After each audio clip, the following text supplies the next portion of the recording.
Un cordial saludo a tutores y compañeros. Mi nombre es Juan Diego Liscano y este es mi trabajo para la tarea 3 del curso de lectura crítica.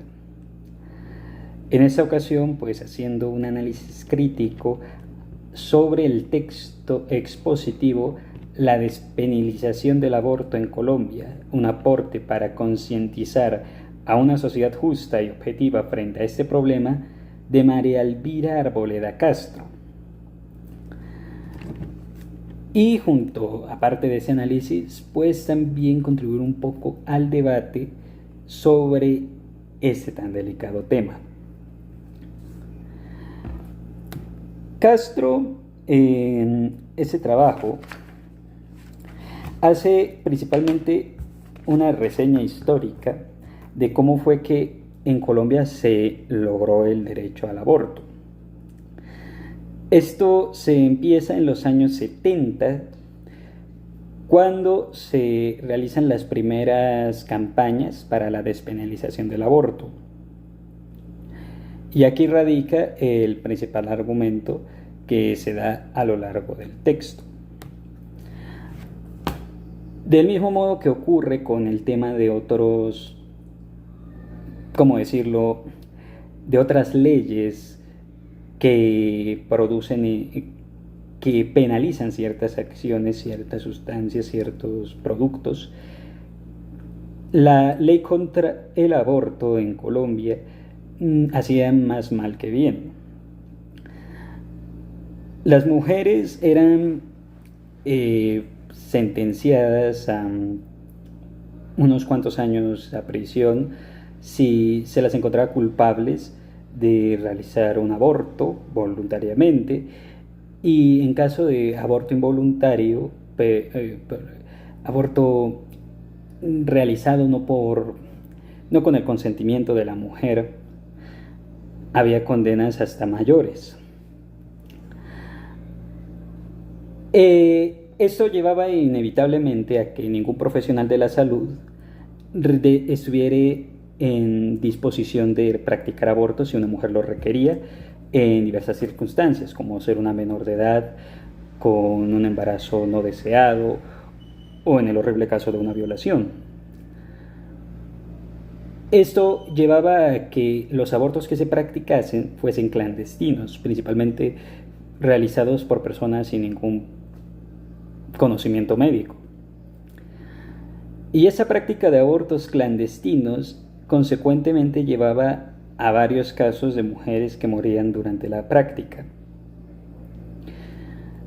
Y esto pues iba necesariamente en contra del derecho a la vida. Se estaba vulnerando el derecho a la vida de las mujeres que por diversas circunstancias se veían forzadas a realizarse un aborto. Al final el aborto se termina despenalizando parcialmente en los años 80 bajo tres simples condiciones. La primera, que el aborto sería válido si un doctor, un profesional de la salud, determinaba que ponía en riesgo la vida de la mujer. En la segunda circunstancia, que el aborto era legal, era cuando el doctor determinaba que el niño iba a tener una vida horrible si llegaba a salir del vientre, malformaciones, problemas congénitos, etc. Y la tercera condición, la tercera circunstancia en la cual se permitía el aborto, era cuando atentaba contra la salud mental de la mujer, principalmente desde casos como podría ser violación, incesto y un largo etcétera.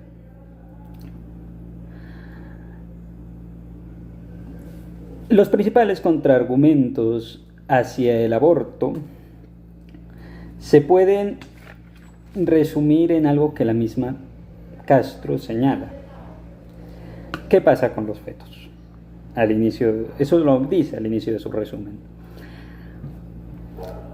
En el sistema legal colombiano existe el problema para la ley del aborto, que se considera que los derechos humanos se aplican desde el momento de la concepción. Y aquí pues hay un pequeño choque. Si bien se puede argumentar que en el segundo caso, de que el muchacho puede nacer con una malformación, con una enfermedad congénita, el aborto puede evitarle ese sufrimiento. En los otros casos esto no es muy aplicable. En los otros dos casos, tanto en el de la salud de la madre, la salud física, como en la salud mental, solamente toman en consideración la vida de la madre.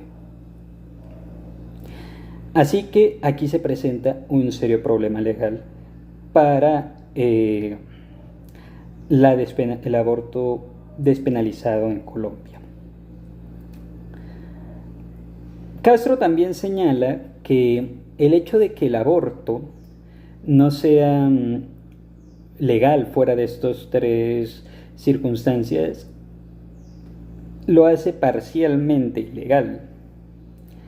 Y como dejan claro hacia el final del texto, para ella el aborto es un derecho humano, un derecho de la mujer en cualquier circunstancia, y la negación de este derecho es una violación contra los derechos humanos. Acá también se puede encontrar un argumento en contra de Castro, que es el hecho de que ella parte netamente de argumentos legalistas, dejando de lado que gran parte de los argumentos legalistas que ella tiene son defendidos más por cuestiones filosóficas y éticas que por cuestiones netamente de artículos o de leyes, como lo puede ser el mismo hecho de que una vida, desde ciertas perspectivas filosóficas, tiene el derecho a vivir sin importar cómo es que nazca.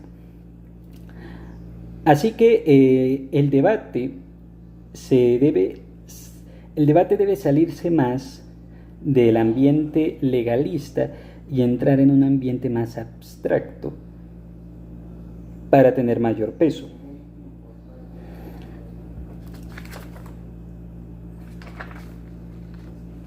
Las respuestas contra los argumentos que se hacen contra el aborto precisamente vienen es más de un ámbito filosófico que de un ámbito legal. Se puede, por ejemplo, argumentar que no hay contradicción entre el hecho de que el aborto se practique y que a la vez los derechos humanos apliquen desde la concepción, debido a que en el caso de un niño con malformaciones, vivir consiste en vivir bien. Y si uno vive mal, entonces no está viviendo. Y una enfermedad no es precisamente una forma bonita de vivir.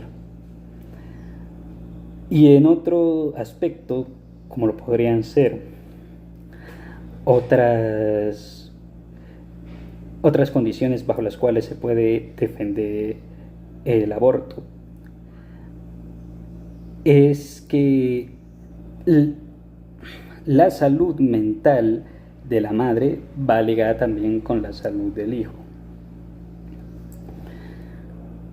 Igualmente, este tipo de argumentaciones